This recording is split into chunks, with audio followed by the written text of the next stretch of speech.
You, John Fitzgerald Kennedy, do solemnly swear. I, John Fitzgerald Kennedy, do solemnly swear. That you will faithfully execute the office of President of the United States. That I will faithfully execute the office of President of the United States. And will, to the best of your ability. And will, to the best of my ability. Preserve, protect, and defend the Constitution of the United States. Preserve, protect, and defend the Constitution of the United States. So help you God. So help me God.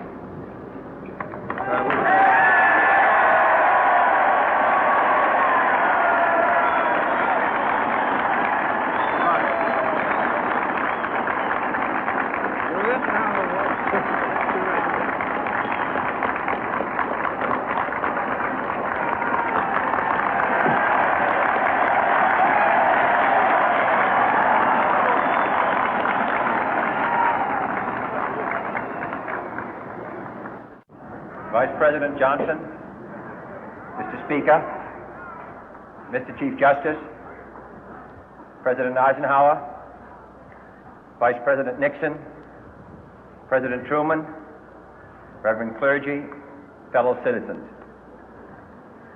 We observe today not a victory of party, but a celebration of freedom, symbolizing an end as well as a beginning, signifying renewal as well as change.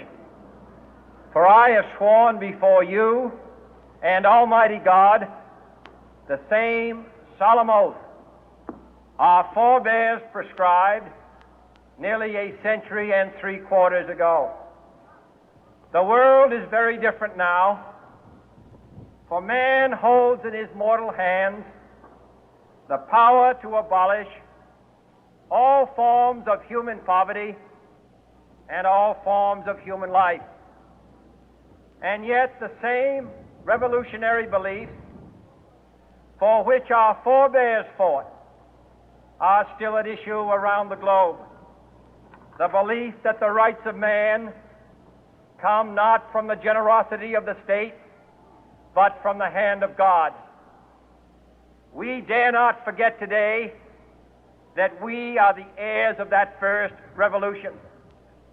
Let the word go forth from this time and place to friend and foe alike that the torch has been passed to a new generation of Americans born in this century, tempered by war, disciplined by a hard and bitter peace, proud of our ancient heritage, and unwilling to witness or permit the slow undoing of those human rights to which this nation has always been committed and to which we are committed today at home and around the world.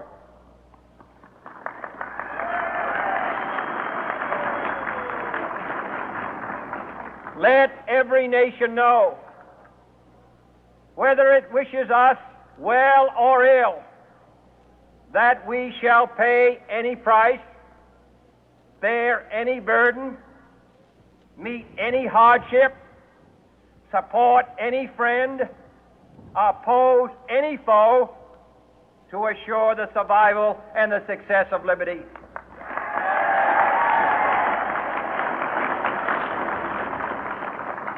This much we pledge and more.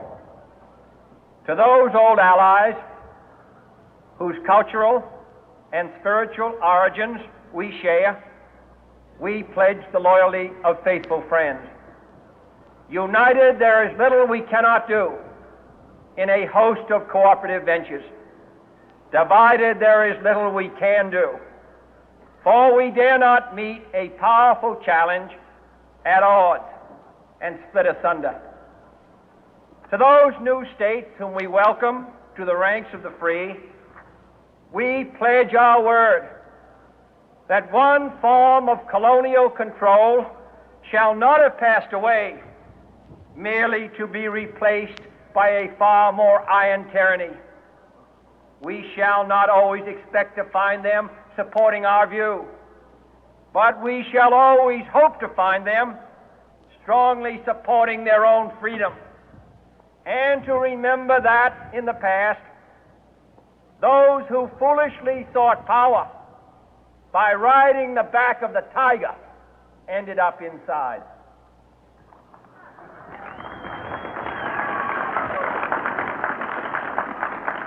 To those people in the huts and villages of half the globe struggling to break the bonds of mass misery, we pledge our best efforts to help them help themselves for whatever period is required, not because the communists may be doing it, not because we seek their votes, but because it is right.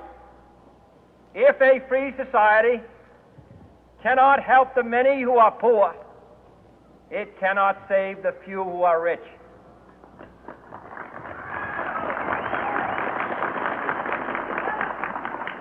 To our sister republics south of our border, we offer a special pledge to convert our good words into good deeds, in a new alliance for progress, to assist free men and free governments in casting off the chains of poverty.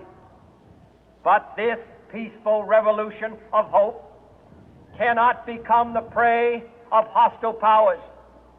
Let all our neighbors know that we shall join with them to oppose aggression or subversion anywhere in the Americas. And let every other power know that this hemisphere intends to remain the master of its own house.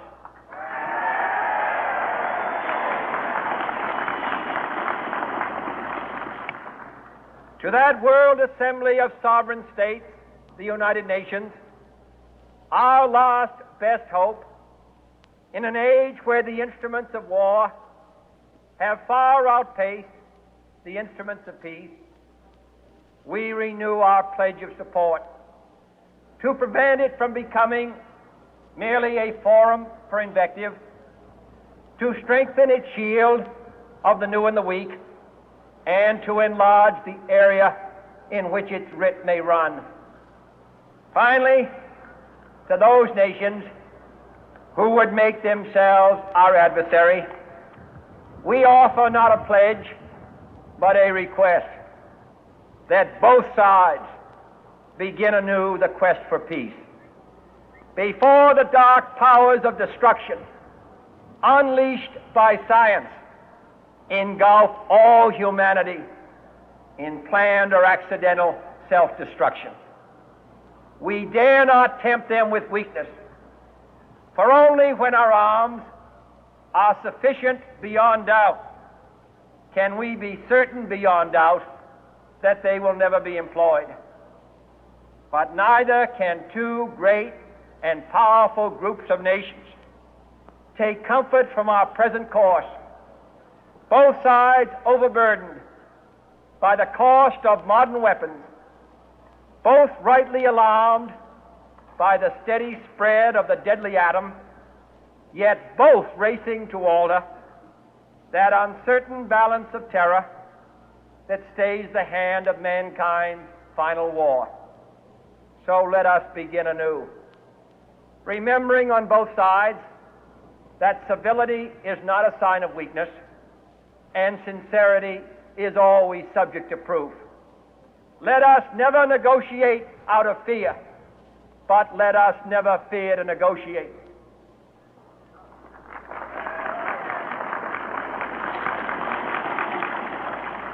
Let both sides explore what problems unite us, instead of belaboring those problems which divide us. Let both sides, for the first time, formulate serious and precise proposals for the inspection and control of arms, and bring the absolute power to destroy other nations under the absolute control of all nations.